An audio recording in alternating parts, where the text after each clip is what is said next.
Awesome, awesome. Well, hi everyone. Welcome to this month's advisory board meeting. We're excited to have all of you guys on, so thank you all for joining. We have an exciting agenda and some exciting items to share with you, and we're always very grateful for your feedback. So we'll just dive right in. As always, if you'd like to access the chat, you will need to join the meeting through the Microsoft tenant in the Minecraft Advisory Board. So to do that, you'd have to go to the upper right-hand corner, click on your team's icon, and then enter through the Microsoft guest tenant if you'd like to join the chat. So I'll give everyone a brief moment to log off and log back in order to access the chat.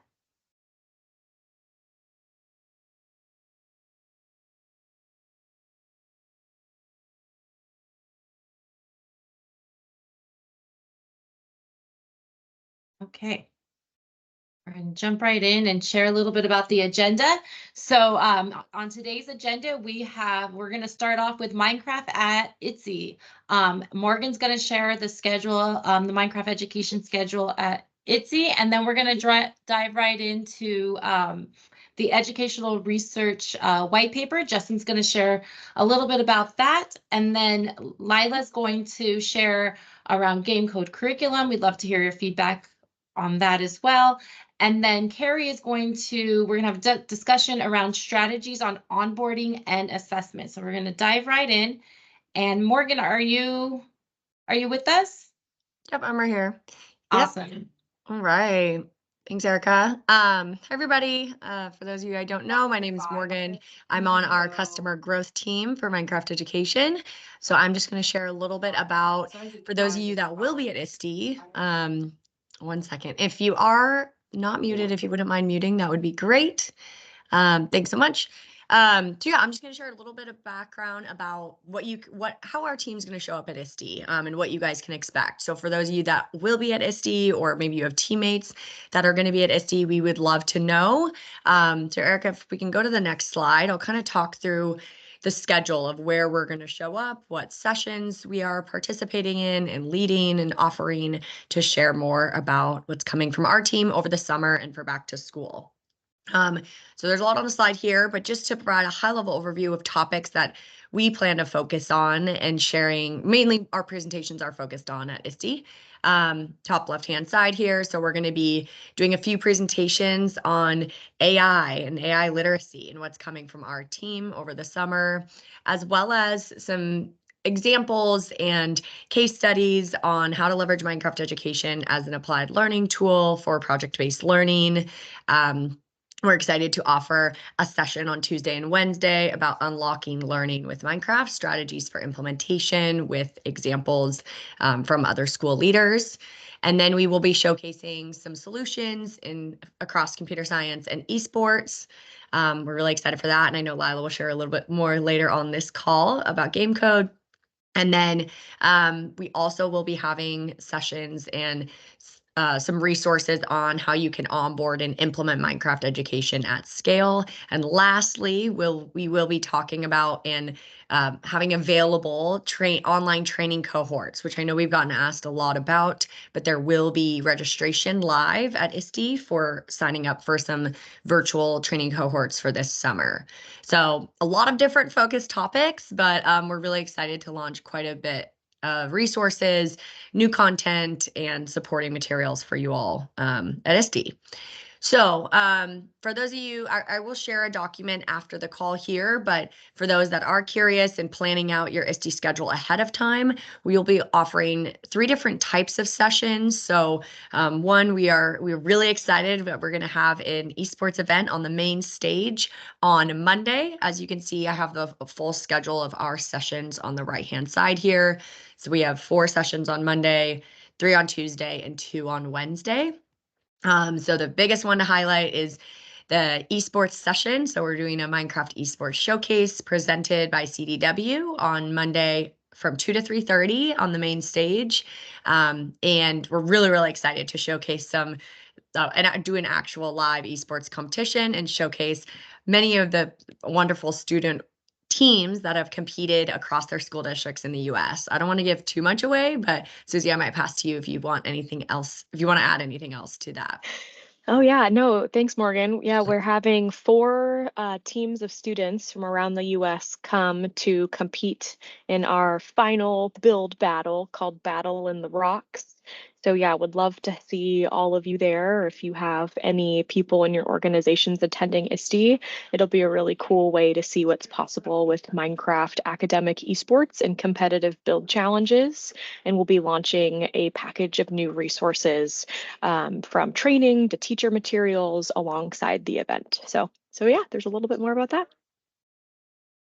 Awesome. Thanks, Susie. So a few other sessions on Monday. We are doing a partner session with Prodigy. So talking about the coding in Minecraft, CS credentials, if you're curious about that. We also have Sarah from our team presenting on solving real world problems with AI. That's going to be a booth session. So I mentioned there's 3 different types of sessions, the main stage, a booth session. I've put the locations here on the schedule. And then we have one session each day in the Learn Live classroom, which is a large interactive classroom that seats about 80 people. So if you're interested in attending those, feel free to come meet us there. And then on Tuesday, we will have a few different sessions. One, we are doing a panel in partnership with Urban Arts, teaching STEM through esports. So New York City will be sharing about the Battle of the Boroughs. And then we are doing 2 different, this is the implementation workshop that I shared, Unlock Learning with Minecraft, Strategies with Large Scale Implementation.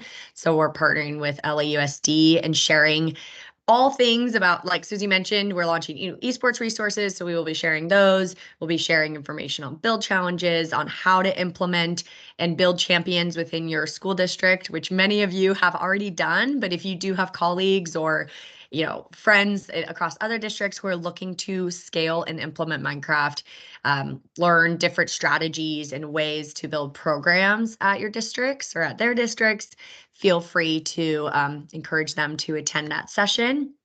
And then lastly, another CS session we are doing on Tuesday.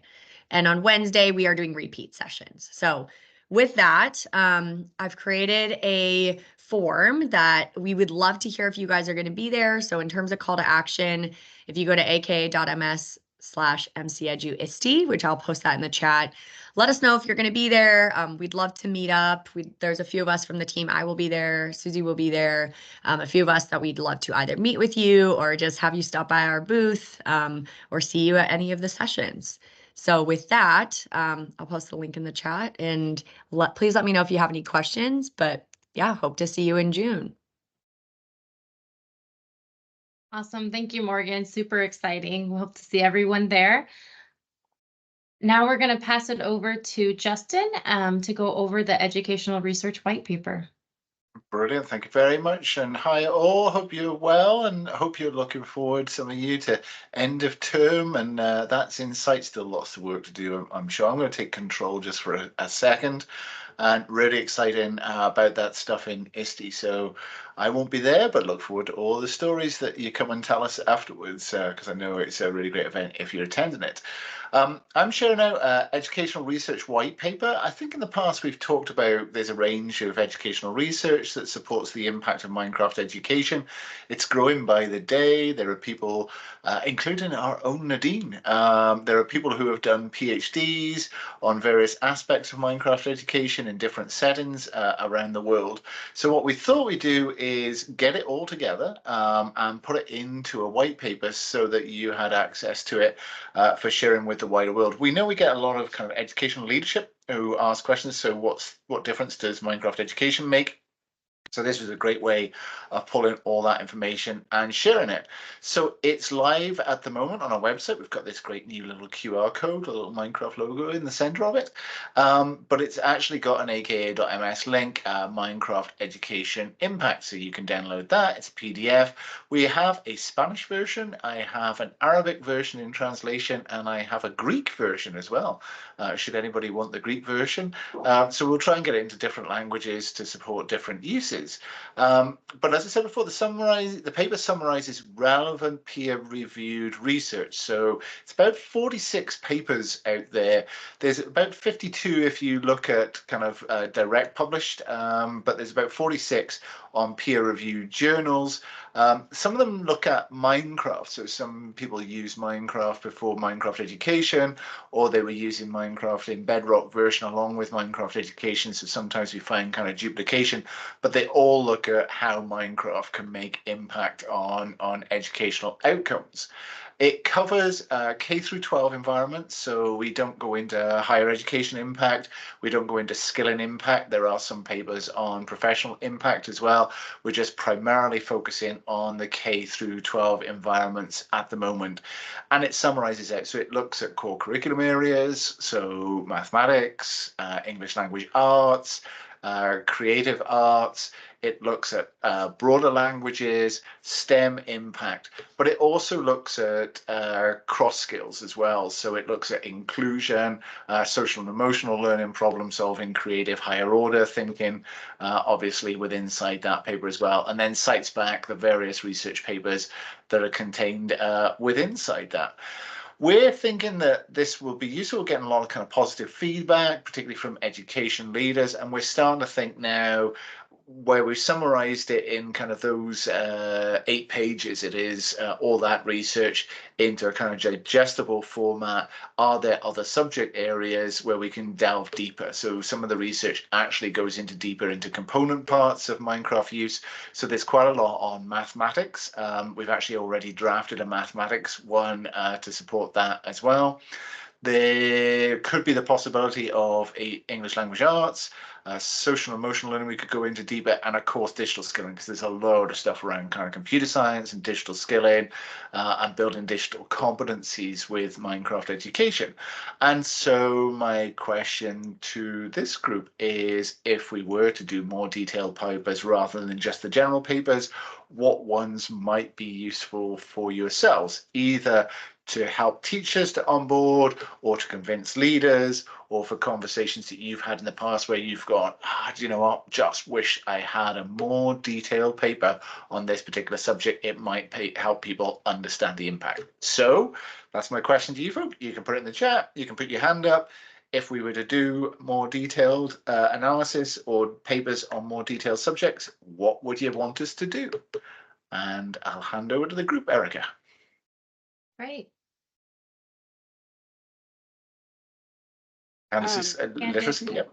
Justin, I would love to see more on retention and academic excellence, like the impact on attendance, grades, because I know it's happening. So in the paper, there's sections on grade impact, and there's a little bit on attendance, but there's actually quite a lot of research on attendance. So I did do a section on, if we motivate learners, they turn up, and if they turn up, they learn, and if they learn, they get better outcomes. It's kind of it's Circle of life. Yeah. It's kind of 101, isn't it, in our world, in the education world. But I think that's a really good suggestion, because I think so many school systems, not just in the US, but further, just post-pandemic, are having attendance challenges. And if you don't turn up, you can't learn. And so I think that's a great suggestion. I'll work on one on motivation and attendance. Math, grade 3 to 8. So yeah, Patricia, that's a great one in the chat. At the moment, I'm going for the whole K through 12, and I was wondering whether there's one that would be better refined to elementary grades, better refined to middle grades. Would that be more helpful? How, are we better off breaking down into that space? So certainly I can look at math. There's more research on math than there is on ELA. So the math one was easier to pull together. Jason, sorry, you got your hand up. Yeah, no, you're good. Neurodivergent students, maybe. Super cool. Yep. Is So there I put anything? I was looking through it, trying to get it. Is there anything on the neurodivergent? There is. So Sorry. we do have ADHD, dyslexia, and spectrum. So there's a section in there on that, but there are about 4 research papers that specifically start to delve into those elements. I actually have a piece of work coming out at the end of this month on dyslexia. I've been working with the Swedish Research Institute because they've done a lot of work around dyslexia play. And I've been working with the Swedish royal family. So on the 29th of May, we're launching a dyslexia wheel called Dexiville, which is in Swedish and English, which is designed to encourage reading skills. And it actually connects to OneNote and Reading Coach. So you can come out of game, do some reading, get feedback, get better advantage, go back into game. So watch out for that one coming out. But I do take the point on neurodivergence as well, about how we include that. So I can definitely look at something on that basis. Thanks, that's awesome. Candice? Yeah, hi. I was just gonna say, yeah, that's on neurodivergence as well, about how we include that. So I can definitely look at something on that basis. Thanks, that's awesome. Candice?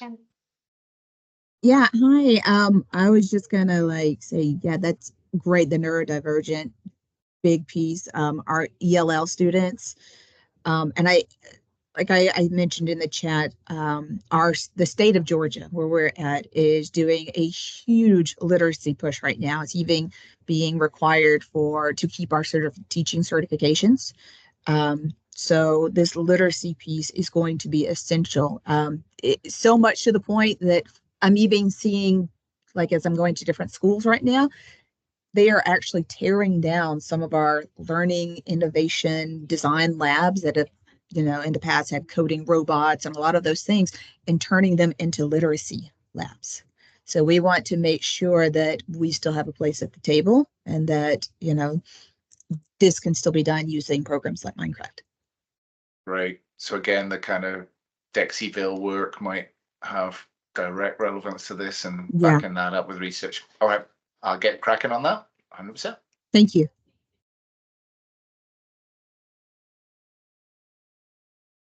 Gareth?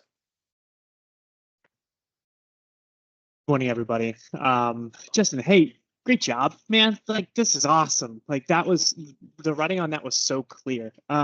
When oftentimes, and I don't know if this resonates with everyone, so you'll find out very quickly I'm not very smart. So just bear with me for a quick second. But when I'm speaking with stakeholders about the usefulness of Minecraft in classrooms, often I find that one of the questions that they ask is like, well, what's going on down the road? Like getting data from Candace in Georgia, it's fantastic, but trying to mesh with maybe what's going on with a population closer to home is a little bit more convincing when it comes to stakeholders, in my personal experience. So I'm wondering how difficult it might be to turn this information into like a dashboard where any administrator can get on, you can send them a quick link, and then it's easy for them to distinguish data by location. And also, Justin, if you need bigger sample sets, if there's a way that we could be a part of that data or get that data to you, or if there's, hey, this is the way to fill out this data for your specific district, if you want to be a part of this study, I mean, I would love to help with this lift in any way I can, and I'm sure the people in this lobby may feel similarly. So if there's an opportunity for that in the future, please let me know. I'd be happy to help in any way I can. That would be awesome. That would be awesome. I think that what I was able to do was take all the kind of peer review journal material, but I know that there's some studies which are held by districts or states, which might be internal, not peer review, but still valid evidence. And sometimes that has the wonderful graphs that go upwards as well. And actually being able to include those as kind of case study stories for improvement would be super helpful. So yes, if anybody in this group comes across something on that, and it is a public data set, please feel free to share the link. And what I'll try and do is I'll keep enhancing this general paper and draw in then those examples into this. So I'll build from the 46 base and then link out to those ones as well. So thanks very much, and thanks for the feedback. Yeah, I think it was something that people needed. I'll also try and get a PowerPoint template out of the document so that, you know, if you're trying to use that in presentations, then you know that the paper's there and then how to lead it out. So I'll put a couple of slides together and we'll get that shared back to the group.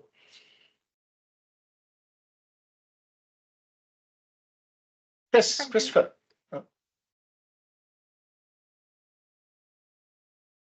Hi, thank you. So I just was reflecting on some of the issues that we're wrestling with, and there's a huge push for digital citizenship in our district. What we're seeing from the survey data is this is a very good thing. Our students are less trusting of what they see online. However, we want to equip them with those critical thinking skills to be able to discern the content, more credible content that they're consuming. So I think that's a big one. Also, when I look through the ISTE standards on DC inclusive. So how do we engage with others online with respect and empathy in a healthy environment? And I think Minecraft education is just a beautiful tool to help facilitate those conversations. I remember when I wasn't back in the classroom, I was teaching a grade 4 class, and I used Minecraft education extensively to facilitate those skills and creating a digital citizenship board. It was kind of like an intake process when the students all kind of gathered and congregated in this world. This is what you can expect. This is how we treat each other. Did everybody follow suit? Well, you know, but then that leads for those teachable moments. So it's a marvelous tool, and again, it just aligns so well with how we're taking this as a district. That's excellent. That's excellent. I recently did a post there which connected kind of the Minecraft impact research to the World Economic Forum on digital literacy and education 4.0. And I think that was quite interesting to some district leaders, where they were trying to make, as you say, kind of digital citizenship, digital literacy, but also kind of higher order skills in terms of critical analysis, particularly when dealing with kind of information online, and how Minecraft lends itself to that. So what we can do is, maybe when I get to the digital skilling paper, I'll include it on that basis as well. So I'm going to work through these 4 items. I'll add in the inclusion and the accessibility and the neurodivergence paper as well, but I'll work through these 4 papers, but I'll definitely put digital skilling and literacy and include in that. So thanks for that suggestion. That's great. Thank you. Walter. I thought it might be interesting to compare the impacts in kind of an integrated within regular instruction, standard-based connected uses of Minecraft in the classroom versus in like extracurricular clubs and such. I mean, I think there's value in both, but to see the evidence of, you know, for setting expectation, you know, if your school is going to start a Minecraft club, what kind of results can you expect to see? Like maybe more with the student agency, because that might not be as closely teacher guided. You might even see stronger impacts there versus the learning outcomes connected to the standards much more enhanced when it's embedded in curricular core instruction in a classroom guided by a teacher. Yeah, that's great. I'll maybe enhance the general paper then with something on the back end of that to actually look at deployment, if you like, kind of deployment methodologies. What's interesting, a lot of the peer research base is kind of mainstream timetable base rather than extracurricular, or it's pre-built summer classes. There is some in there that is about after school or extracurricular or extended learning or kind of supportive learning practice. But what I'll try and do is just draw out that balance, and maybe also draw out the balance in ages and stages in the general paper as well. So thanks for that suggestion. Yeah, we'll get that in and we'll get this paper updated. Thank you. All right. Well, Erica, I'll hand back to you. I think I'm at time. That's super helpful. Thank you very much for the impact. And what I'll do is I'll update the paper directly to the link. So if you see kind of version changes, you know that it's just adopting the suggestions that you've made. And I'll get a PowerPoint deck set up as well and get that shared out. Thank you very much for your feedback. Wonderful. Thank you, Justin. Thank you, everyone, for your feedback. Now we're going to pass it over to Lila, and she's going to discuss the game code curriculum. All right, everyone. That was a great conversation, by the way. So I'm sitting here fascinated by it. So quick transition to game code. I know that some of you may have heard about game code, our new game development and coding curriculum that we are planning to launch for back to school. We have been piloting it very successfully in Ireland and Broward County, and in most recently in New York City Public Schools and the Department of Education in partnership with Battle of the Boroughs. And I think I gave a little bit of a preview last September or August. So I wanted to update, and we have at the end of this an opportunity to join or at least sign up on our form to get more information about our APCSP summer training. You heard it right. Game code has been approved for our first College Board course for AP Computer Science Principles. So we will be talking about that as well.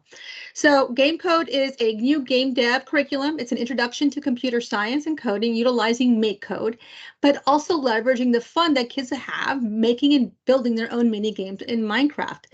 Yes, you can do it certainly with command blocks, but we're really focusing on learning really utilizing mini games and game dev to learn about coding.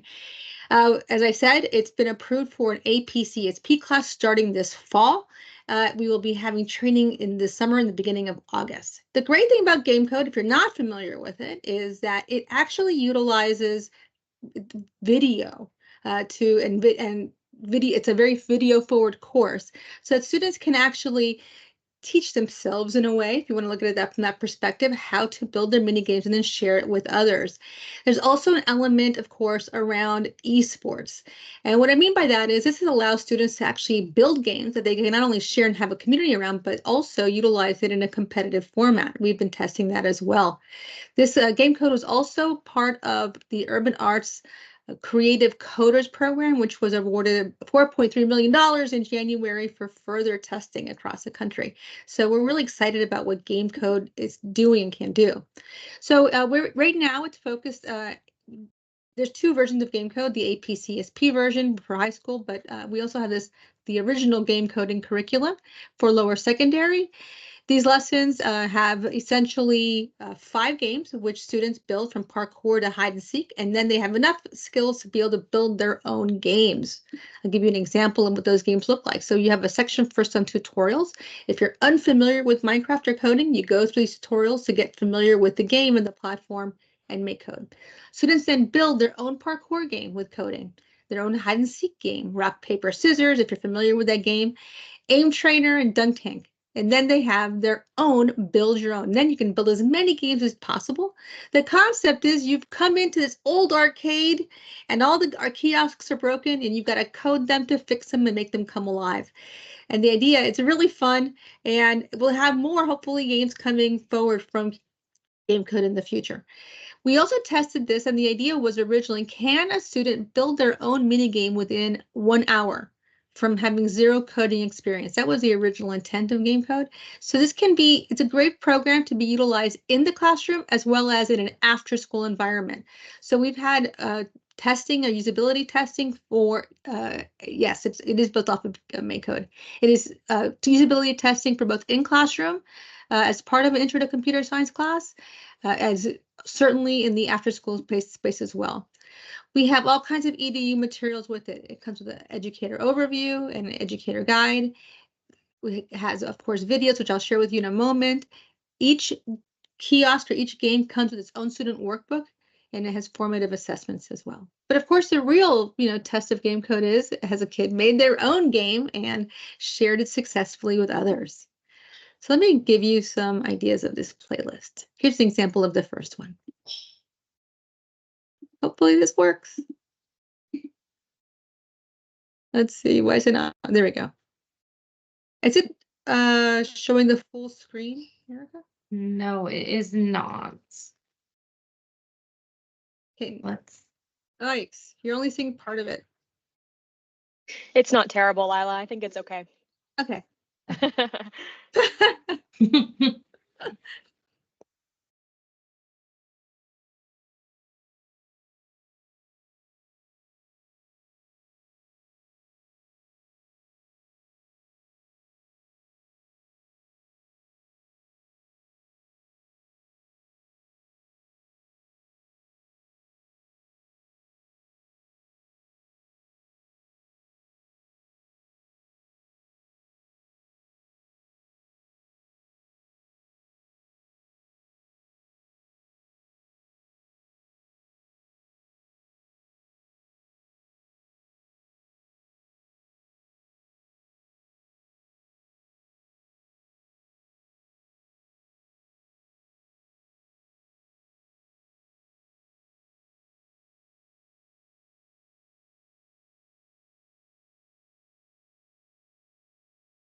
So that voice sounds familiar. You only saw about a quarter of the screen there, but that's Eric Leitner, who was our partner with Clever Lake Studios.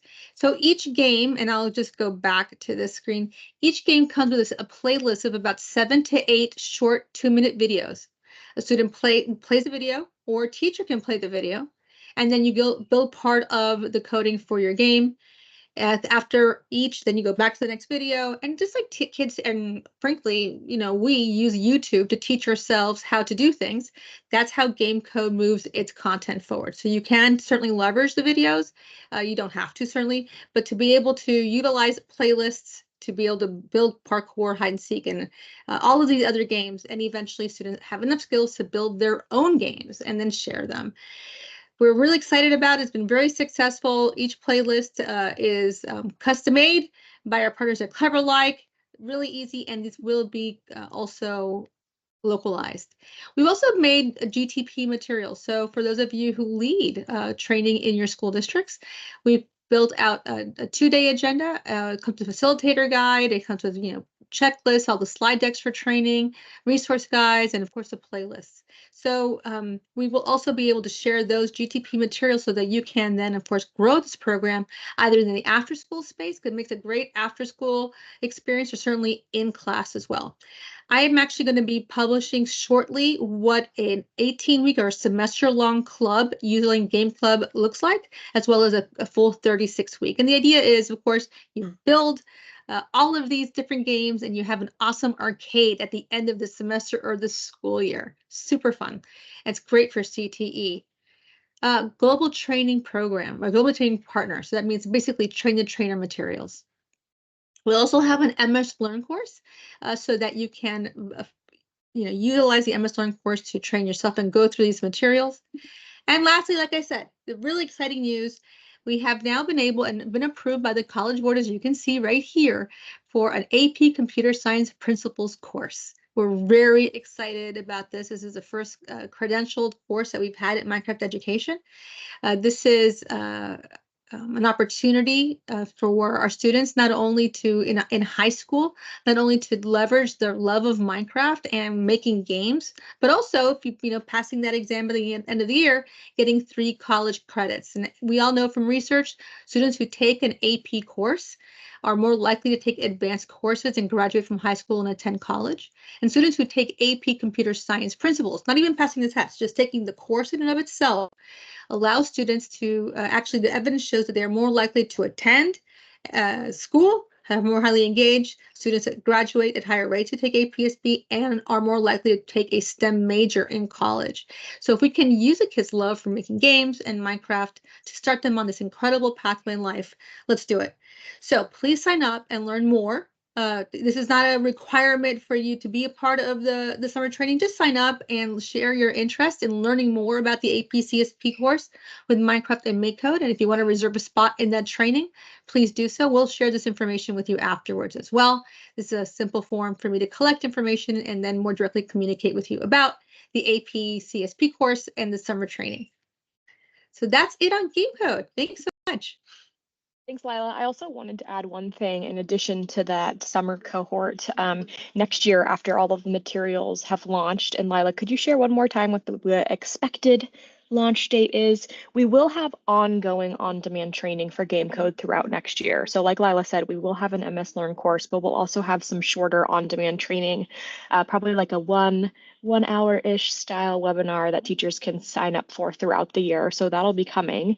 But Lila, could you share one more time about when we hope to be able to launch all of these awesome new materials? Yes, so we'll be launching Game Code fully and available online and in the in-game library for back to school. So that will be back to school for me means August 1st. So back to school. And as Susie said, there'll be multiple ways in which you'll be able to gain access to training, right? So, and we're trying to make this as democratized as possible. So whether it's 1 hour videos that are on demand, signing up for an official training, joining our AP CSP training, there's so many different ways, MS Learn. So there's going to be so many different ways for you to access it. And as I shared earlier, whether you're doing it in after school or in school, we've made Game Code really a flexible curriculum to be able to fit in where it works for you. I saw in the comments as I was presenting something about CTE, absolutely perfect for CTE because there's game dev and game design. When we were piloting this, I just want to share this for the data. We piloted this course from grade 5, a high functioning, like an advanced grade 5, all the way through grade 9. The results were 90% and above approval for all of the training that was given. And we did our training so that educators had to actually implement in the 2 weeks that followed each training session.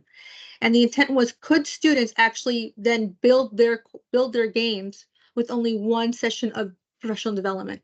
And it was 100% success for all students. In New York City, they have already been demonstrating the games that they've made in the Battle of the Boroughs borough level trainings, and they will be sharing their work also at the finals. And so what we're seeing is an awesome combination with the love of esports. So we know how awesome esports is in Minecraft and build challenges are with Minecraft. So this is another way in which kids can demonstrate in that really fun environment that their digital skills and their coding skills in a game that they have made and can be really proud of. We also have, and I'll share in this, that we actually have also built kind of do-it-yourself kiosks out of cardboard. So for the do-it-yourselfers out of there, so you can actually have your own kiosk out of cardboard and wood.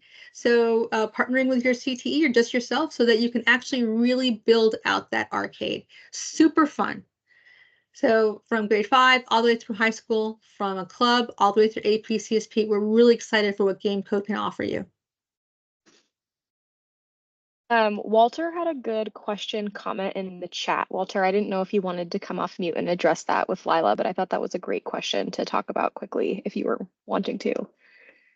Sure. I was just wondering, with the training coming up for the game code, Yeah. what extent that training addresses teachers' role in giving good solid feedback, especially since it's kind of open-ended creative work and going through design process, being able to guide students versus, being just solely a video self-guided item, and kind of the power of teacher feedback, and them understanding also the guided challenges, the parkour and the aim test, etc. Yeah, well, it really depends on how it's being integrated, right? So if you're utilizing it for an intro to coding class, your standards are going to be different from if it's an intro to, a game development class or a game design class. Certainly, we use the videos because we use a video forward approach because we knew that there are many teachers that want to integrate coding and game development and game design, but they themselves don't have enough confidence right? Oftentimes to be able to do that. So that's why the video, we use a video forward approach to be able to expand even media center leaders being able to lead this kind of curriculum. But within the materials, we do provide rubrics, we provide assessment forms, and we have that the workbook that you can also tailor to your needs. So these are, they're not just like frozen PDFs. These are built for you to be able to accommodate in your classroom, depending on what you're specifically teaching. Thank you. Yeah. And then one last question, Lila. Jason asked if this curriculum is for the existing AP-CSP course or it's a completely new AP course. For the existing one, AP-CSP principles. But I know that they're updating, so they are updating. We're working with the College Board, but it's an approved for the current course for use in the fall. So it'll be in the audit. We're really excited about that. Okay, anything else on game code? Thank you so much, Lila. Yeah. Okay, any other Awesome. questions you guys have in the chat, feel free to post them in there and we can keep addressing those. Thanks, Lila. Thank you, Lila. Thanks, Al. Okay, awesome. Now we're going to pass it over to Carrie to talk about onboarding strategies, and we'll just get to her. Hey, well, hi, everyone. I'm Carrie. I came and talked to you, I think it was on the last advisory board, about the tool we're developing that will create lesson plans that are generated by AI for using Minecraft in the classroom. And just for a really quick review, I'm going to share my screen and show you the tool prototype. So this is very, very early prototype, but it does have the essential pieces where we will ask for a lesson topic and an age range. And from that, it generates 3 lesson ideas. So I'll go ahead and put in, let's just say comparative. Did I spell that wrong? Just say comparative literature for age range 10 to 12. Gonna create some lesson ideas. And then from those ideas, we'll be able to create a full lesson plan. And since it's taken its time, I am going to save you from waiting for the agent. Since, as I, pointed out earlier, we're still in prototype mode here. What I would like to talk about today is that we are close to the point where we want to test the content that our AI model is generating. And since we're in such early phases, we can't get it out into your hands yet. So what we would love to do, and Erica, if you can go ahead and reshare the slide deck, I've created a survey. And I would love some volunteers who are willing to send me some lesson topics. What are things that you've been teaching in the classroom? What are topics that you would recommend for somebody who might be new to teaching Minecraft in the classroom? And what I'm going to do is put it through the tool, generate 3 ideas, and then generate full lesson plans and send it back to you for feedback. What we're looking for in the criteria for this is, again, we want to bring new educators on board to the beauty and joy of using Minecraft education in the classroom. And we want to know if the content our wonderful AI is generating is actually creating ideas that are doable, that aren't too complicated, that students would find fun, and that aren't suggesting things that Minecraft education cannot actually do.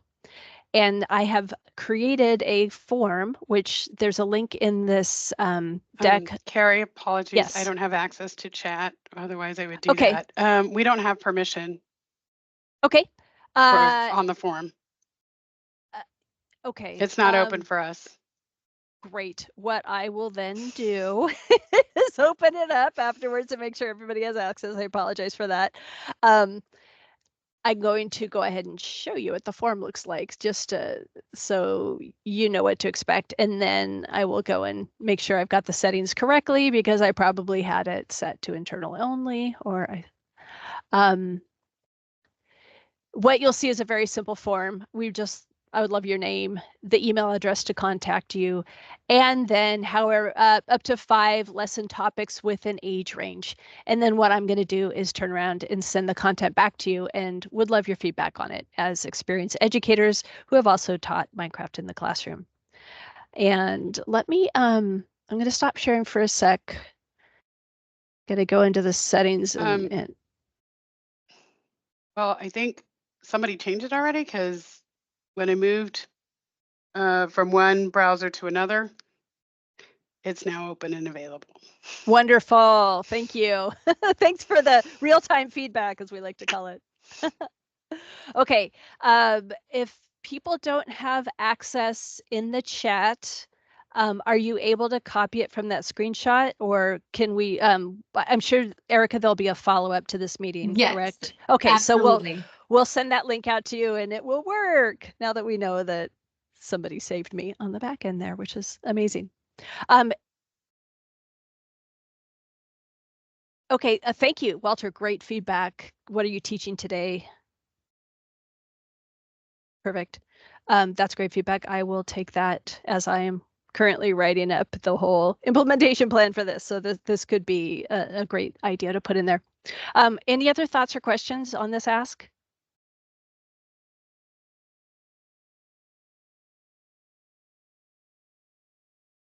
Great. Thank you in advance for your help with this. This is a concept called red teaming, where we get to the point where we have the AI generating content, but we need to know that the content's valuable, and need to know if we need to go behind the scenes and tweak the prompts to make it work a little bit better, or tweak our inputs that we use to help the system learn what we'd like from it. Okay. The next topic I have for you is another really fun one. My team is looking into assessment and what type of assessment could be really useful in Minecraft education. And this is more of an open discussion here. We know Minecraft is used as a way to synthesize learning on a topic, or at the end of a lesson to replace a traditional project like a report or a presentation. So we're curious, when you're using Minecraft that way, what do you typically recommend educators use to assess the project and the learning that resulted from it? We're very, very curious for any ideas about how you do or don't assess the type of work that your students do, and your feelings about this. So this is one of those, would love to have you come off of mute or even put it in the chat, and we're going to be collecting these responses for further analysis.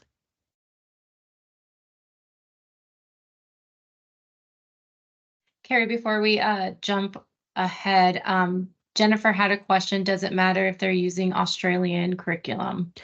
Right now, for this first version that we're working on, it will just have the core curriculum, the American standards. However, we have heard very loud and clear how important that the specific curricula standards are for everybody that doesn't use the Common Core. Sorry, Common Core is the correct one. And we'll be looking into how to integrate other standards. Beautiful, thank you. Okay, flip recorded videos with screen. Great, thanks, Patricia. Fill out book and quill and include photos. Anything else, internal or external tools that you'd use? Presentations, videos, some teachers take screenshots to include. Okay, great. Thank you, Candace. Screenshots. Screencast. That's fun.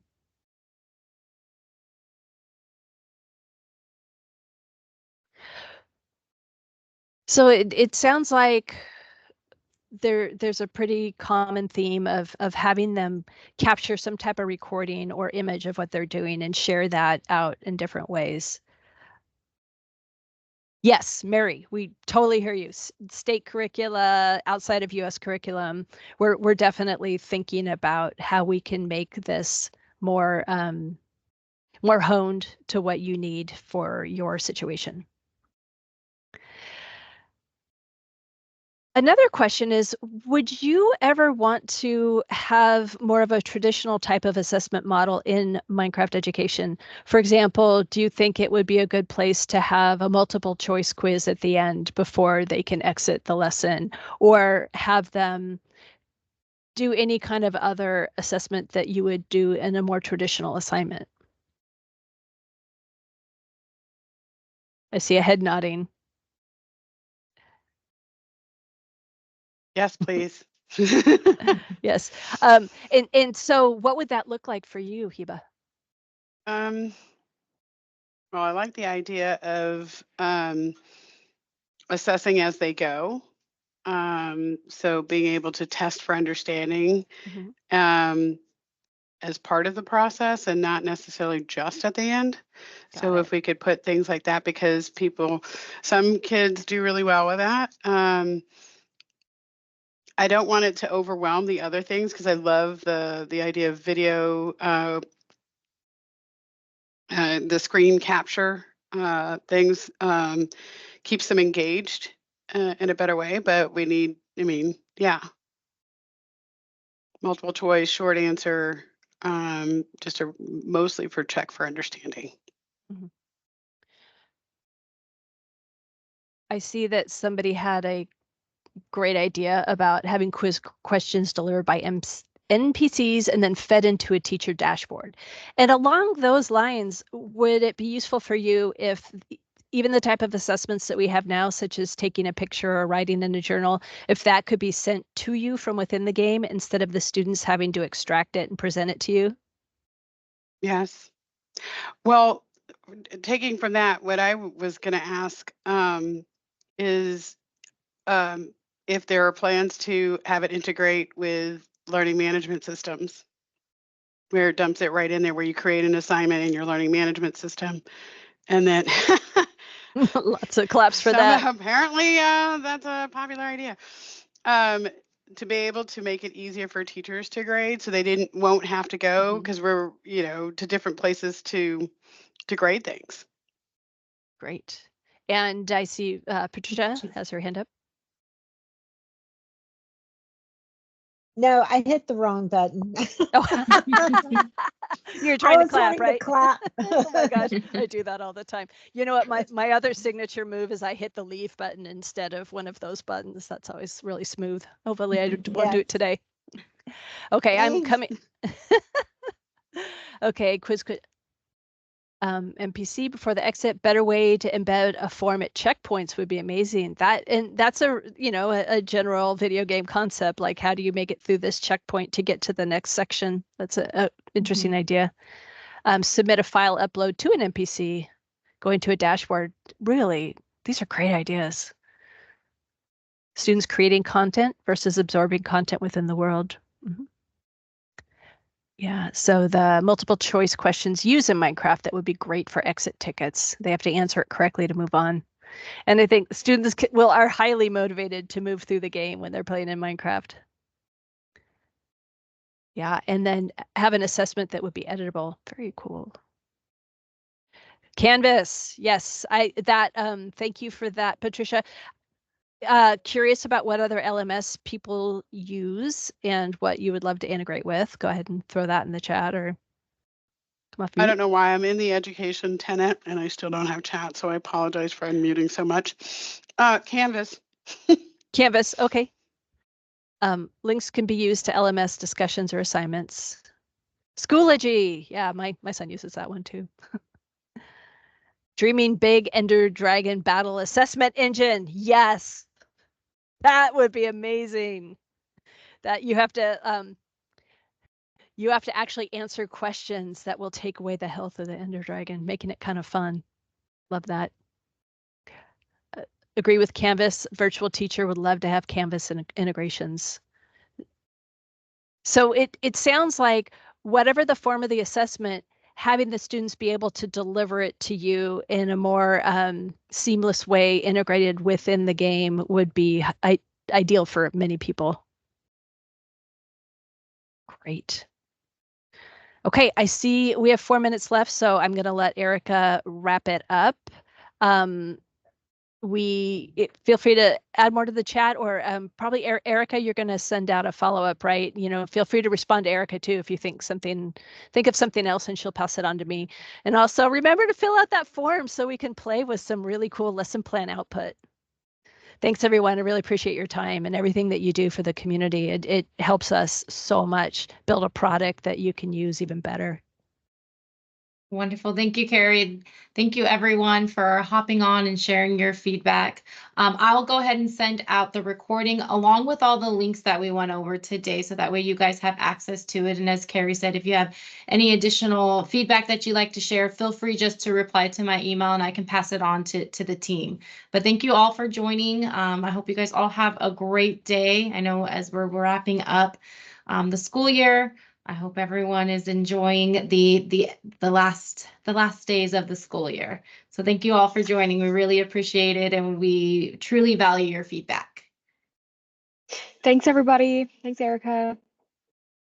Thanks to all of our presenters.